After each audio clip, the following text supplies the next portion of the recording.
I invited him on the show to have an in-depth discussion about what's unfolding in the Middle East. I first asked him if he thinks the latest bombing campaign in Syria is legal under U.S. and international law. No, absolutely not. It's not legal under international law, which is important, but I don't hang my hat on everything on international law as much as I do on our laws, our Constitution, our laws, and I would say the whole mess that we've been involved in the Middle East have been technically illegal because we've initiated war, but we haven't declared war. So, yes, this expansion of the war, a matter of fact, it's immoral in the sense that our president, wanted to wind these wars down. He was going to finish the war in Iraq, and here it is expanding it massively, not only in Iraq, but up into Syria. So I consider what's going on now specifically in these last few weeks, I consider it totally immoral. I think it's illegal under our laws and illegal under the international law as well.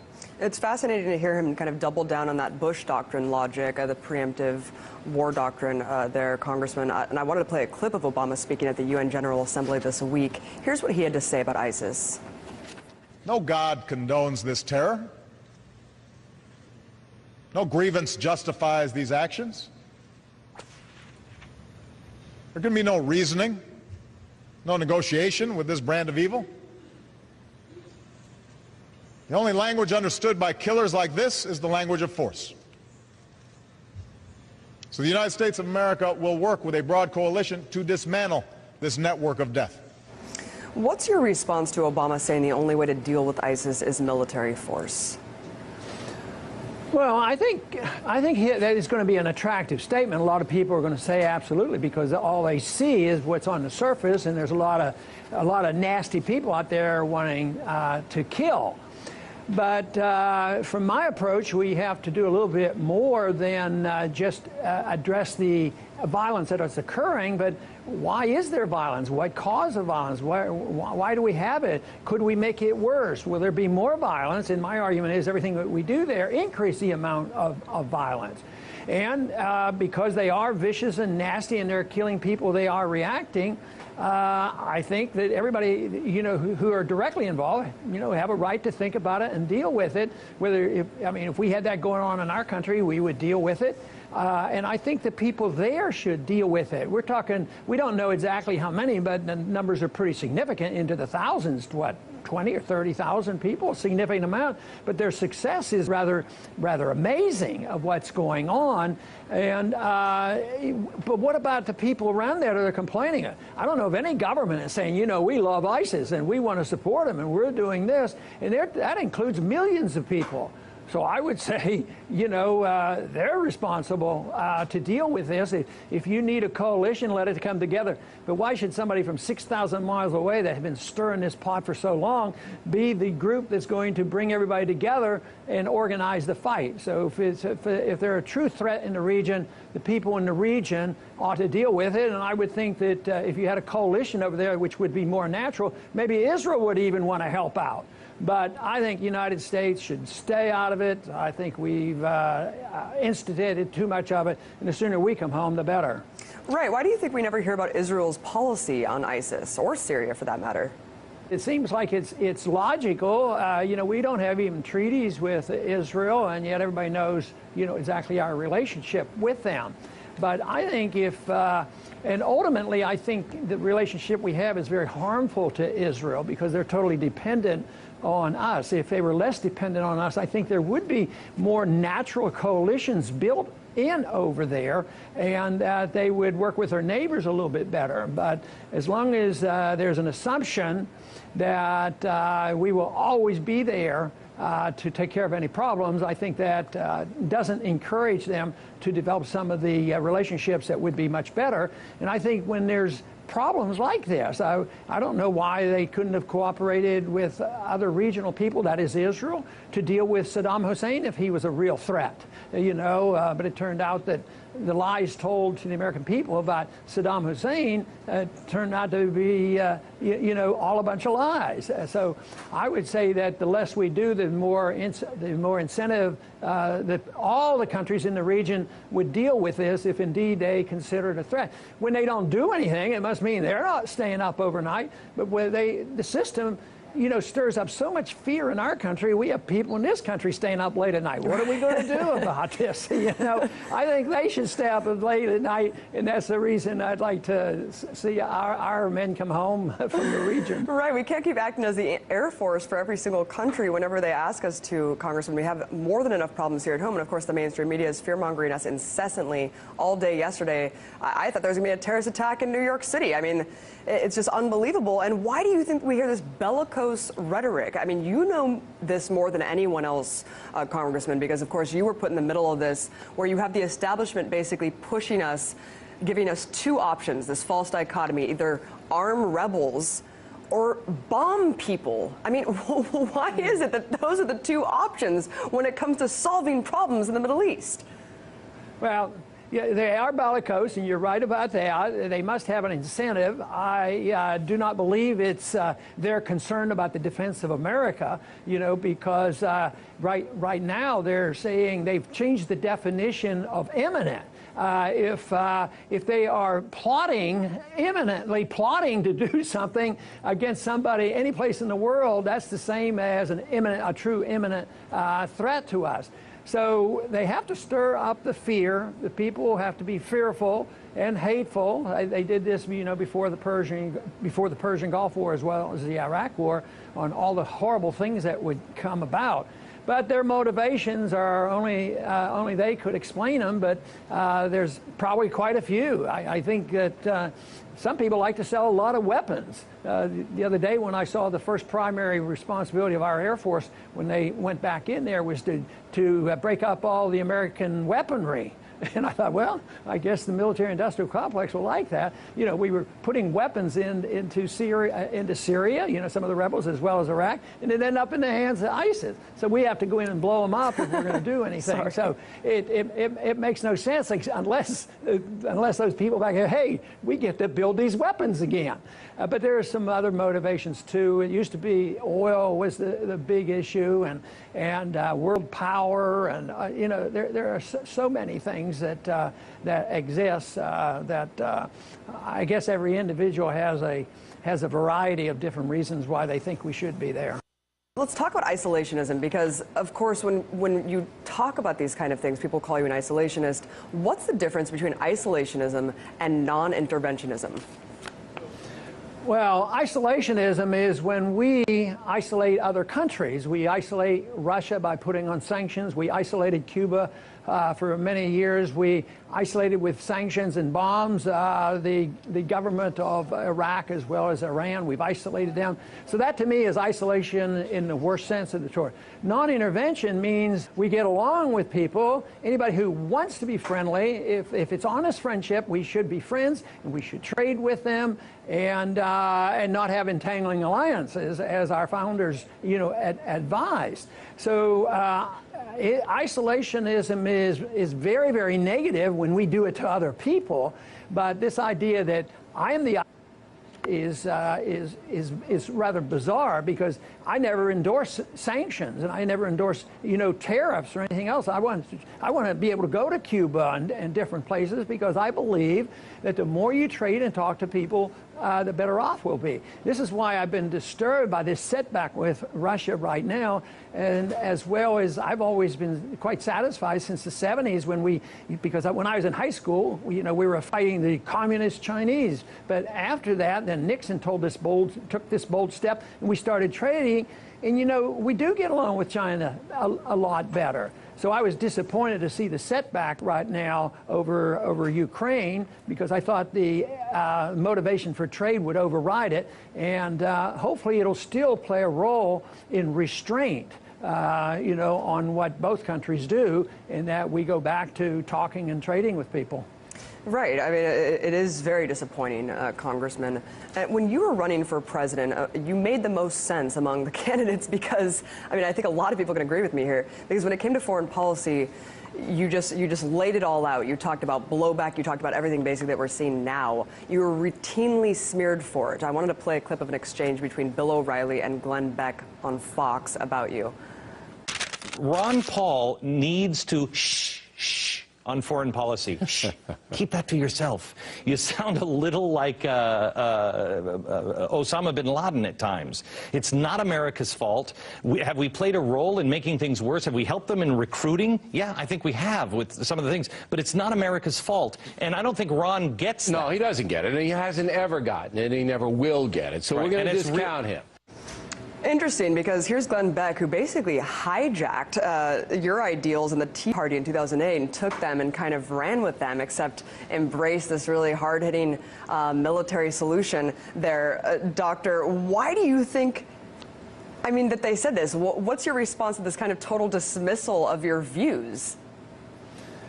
Well, they do this, of course, because they're representing the establishment. But the people themselves, I remember on some of those confrontations, the one with Giuliani, the establishment, everybody in the media, you know, came down hard on me, except it was an explosion of interest in anybody that was under 25 because they thought it made a lot of good sense. They just can't stand to hear the truth. I know one time O'Reilly said that I should never refer to history. We don't want to hear about history. We just have to talk about now, because now they say that if I say something that, you know, sort of explains things, then they say, well, you're un-American. Well, that blame America first. But I don't blame America. I know there's a lot of good people in America, and I don't blame any American in particular, but I do blame foreign policy of our government. And that's quite a bit different than saying that, you know, I'm unpatriotic, I don't like the military. That was the other thing. I was unpatriotic and I didn't defend the military, and yet it turned out that the military supported me over all the other candidates. So it's just demagoguery, and they're just, I don't know whether they do it out of total ignorance or they have a sinister motivation, but on the long term, I think the American people aren't anxious to go into another war. That's why I get a little bit disappointed when the war propagandists come back. A year ago, we made sense, and we were able to put pressure on the president not going into Syria, but all of a sudden, you know, a lot of clamor, and public opinion has shifted.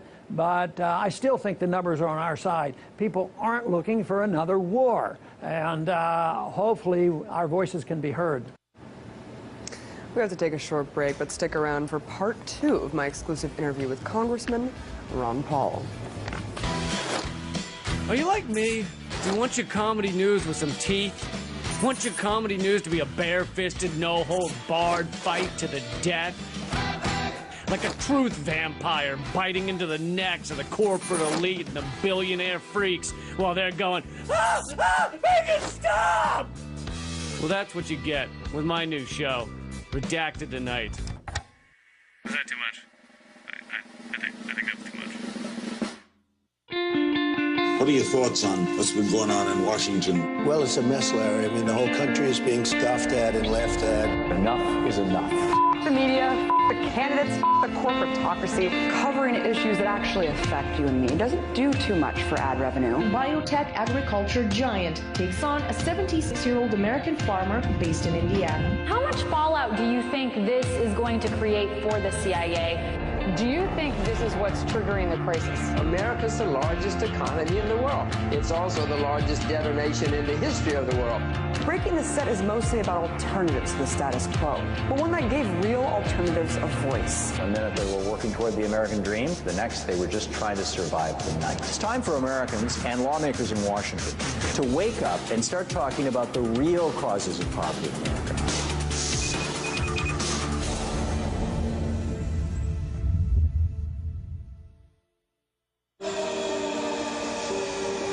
You know that guy who wishes someone would spy on him?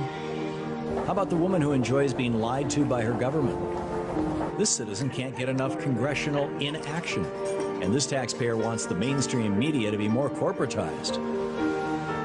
While this person would rather eat genetically modified food, this one thinks our prisons are not crowded enough. And what do these people have in common? They don't exist.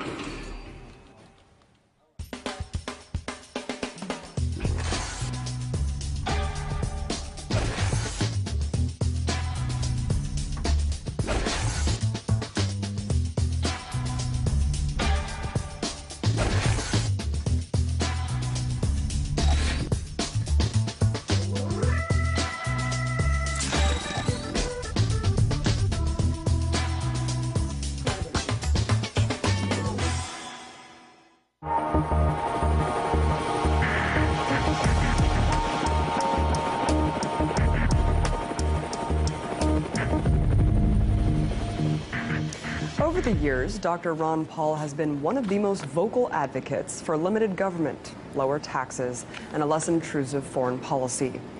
These ideals helped establish the original Tea Party, which began as a grassroots movement but was quickly co-opted by the establishment Republican Party. Taking this into consideration, I asked Dr. Paul what he thought of the political hijacking of this message. One should expect this. So if they see a movement that is galvanizing and that they can't get rid of the movement, then they have to infiltrate it and modify it. So you're absolutely right, because the first Tea Party meetings occurred during our campaign, the big fundraiser on the original Tea Party Day anniversary. But it is true, the Republicans moved in and it became an arm of the Republican Party. But that doesn't mean that there's still not a lot of young people out there feeling this way. It's just not, and a lot of people in the Tea Party movement still would feel this way, and they don't quite realize what's happening. But if you take what's happening, in our organizations, we have a large number like Campaign for Liberty, and how about Young Americans for Liberty? That is doing fantastically on our campuses, and they know the difference, and they're not going to be cowed into, giving up on any of these beliefs. I heard so often in the campaign they'd come and say, "Ron, we really love you because you have good policies. You're a fiscal conservative, and we like your talk of liberty and the Constitution. But please change your foreign policy. It's your foreign policy that's so bad." So I would go to the campuses and I would tell them that story, and I said, then I would sort of try to get their reaction. Do you think I should change my foreign policy? And of course not, because the foreign policy is what brought them out. That's what made them enthusiastic, but they knew the difference very clearly. So, Exactly. And I'm still going to the college campus. Yeah. Exactly. We know what's going on, Congressman. Prolific journalist Nafeez Ahmed has made the point as well. Of course, in a recent article titled "How the West Created the Islamic State," he outlines how ISIS is a direct consequence of the neocon vision of imperial bloodlust over in that region. How has this happened, and do you agree with that premise? Absolutely, and that's why it's sort of like if you have a financial crisis because you spend too much, borrow too much, and print too much, you don't find the answer in doing the same thing over and again. So if you have people who hate us and want to kill us and will travel over here to try to kill us because they see us as occupiers and crusaders and haven't killed a lot of their people, well, what is the answer? Just kill more? And think it's going to go away. Of course, they tried to propagandize, and Obama kept saying, Al-Qaeda, they've been dispersed. There's hardly anybody left. It may be true. That organization dispersed, but something even more radical pops up, and that's ISIS. So that is, you have to look at cause and effect. And I'm convinced of it. I'm convinced of the notion of blowback. These things come back to haunt us. There's always unintended consequences. So many people who do support these policies that I think are so wrong, most of them do it with good intentions. They get cowed into it thinking, oh, if I don't do that, I'm not supporting the military and I'm not patriotic and this sort of thing. So they go along. But others have ulterior motives, and to me, they go against what America stands for. And of course, the U.S. has built this coalition of Arab states to join in these strikes, including Saudi Arabia. This is a country that beheads people regularly for things like sorcery. It's helped embolden ISIS. Why does the U.S. turn a blind eye to the fact that its partner in this new war front is one of the main financiers of terrorism? Well, I think we made that promise to do it, and we always fulfill our promises. Roosevelt promised, don't sweat it, do what you want, we'll protect your kingdoms. You just send us the oil and make a good price of it. And so that's been existing for a long time. But just think, the horrors of ISIS is pretty bad. Even though we don't have all the information about the beheadings, the recent beheadings and what happened and how much was propaganda or what. But yes, there's a lot of violence there. But the same week that there were supposedly 2 beheadings in Iraq. There was like 12 or 15 in Saudi Arabia, and they have been radicalizing. We actually paid to radicalize some of them when we wanted bin Laden to be a radical, because to us it was in opposition to communists, and those communists are going to take over the world, and it'll be on our doorstep. So we didn't hesitate. It was policy, and even those individuals who promoted that policy back then said it was a good idea, even though it changed and actually was turned against us. But no, I think we treat Saudi Arabia in a special manner. You know, if they use as an excuse for us to be over there still, well, we got the authority after 9/11, which says you can go after anybody who was responsible for 9/11. Well, believe me, the people we're trying to kill right now and the people involved had nothing to do with 9/11. But 15, of the 19 were Saudi Arabians, and yet some of the Saudis who were in our country on 9/11 and 9/12, they got a free ride. They got in their airplanes and they got out of town. They weren't even questioned by the FBI. So you're right to infer that Saudi is treated differently, and it's obviously done for a motivation dealing with a lot of different things. You know, the control of countries, a friendly dictator we take care of, and at the origination of that policy, it was to protect the oil for the benefit of America getting cheap oil. Well, I find this the most outrageous part of all, because here you have 9/11, which is still the basis of much of the U.S.'s foreign policy. It's still used to fearmonger us on a daily basis. The fact that Saudi Arabia, government officials were actually linked to funding these hijackers, Congressman. I mean, you've emphasized the need to declassify those 28 pages of the joint inquiry into intelligence community activities before and after the terrorist attacks of September 2001. What do you think these pages expose, and why are they still classified? Obama promised to declassify them years ago. Of course, I can't tell you for sure because I haven't seen them. I've talked to the people who are promoting getting those pages declassified, and the only hints that we have been able to get is the fact that it indicts, the Saudis. And our government must think it's very important that we think favorably about the Saudis, because we have been partners in crimes with them for so long that they're not going to allow that to happen.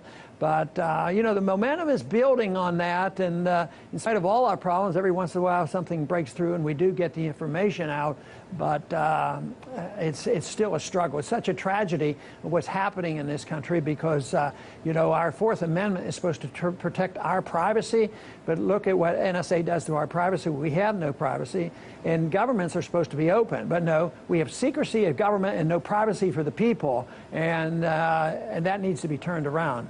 Right, and I know that you've brought up kind of those dozens of presidential daily briefings, the numerous intelligence reports to the highest echelons of the community. But of course, you're lambasted as a conspiracy theorist, a tinfoil hat, where if you just simply bring up these facts, I mean, these are sitting congressmen talking about these 28 pages.